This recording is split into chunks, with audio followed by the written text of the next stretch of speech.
Okay, so this is the radiation and absorption required practical, and the whole point in it is to investigate the amount of infrared radiation radiated from different surfaces, and the object that is used is something called a Leslie cube. Okay, so I think the hardest part about this practical in a way is the fact that sometimes you find Leslie cubes that have got different surfaces to it. Right, but the one that seems to be most common is, this is then your Leslie cube, right, and it's a cube with 4 sides, each with a different surface to it, and a hole down the middle for putting your boiling water. And so what you have is you've got a matte black, shiny silver, shiny black, and matte white. Now obviously matte means then kind of like dull. You've got an infrared detector, which is this here, which is just literally detecting the infrared radiation that comes out, and a heat-proof mat to stop heat getting lost through the desk. Right, so the practical itself, right, what you do is you put the Leslie cube onto the heat-proof mat that I talked about before. Fill the cube with very hot water, right, straight out of the kettle, and put the lid on the cube. Use the detector to measure the amount of infrared radiation, and really what that's doing is it's actually recording the temperature. Okay, so it's recording the temperature decrease. Now, there's a number of ways in which you can do that. Now, the way I like doing it is point the infrared detector at one surface for 10 minutes. And then what you could do then is you could then detect how much it goes down over time and kind of do a recording every minute and put it onto a results table.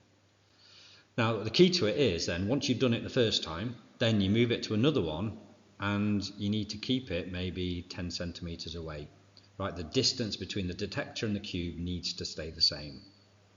Every single required practical you ever do, you've also got to explain what you're going to do with your results.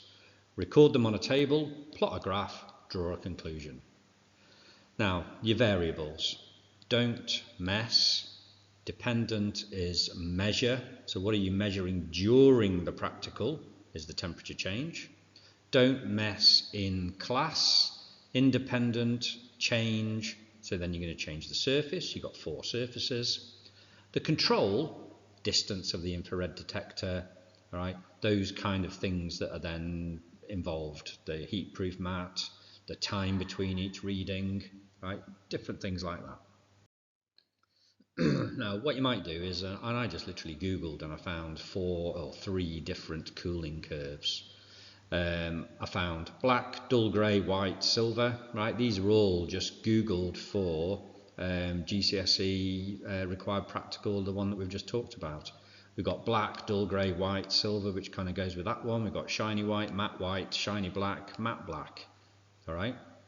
Now, all you've got to do really is you just got to remember, right, the order. So if you've got anything silvery, it is the cools the slowest, right? It emits the least amount of infrared radiation. Anything to do with white is then next. Anything to do with black is then after that. All right? And then when you've got the black, you've got your matte and you've got your shiny. And the matte black gives out more heat. So the order is anything silvery, then you've got shiny white, dull grey, shiny black, matte black being the one that cools then the fastest.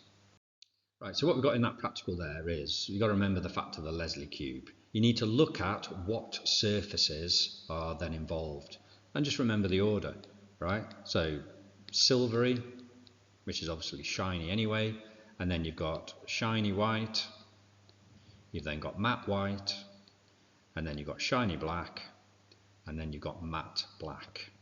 All right, that's the kind of relative order that anything is then going to be happening.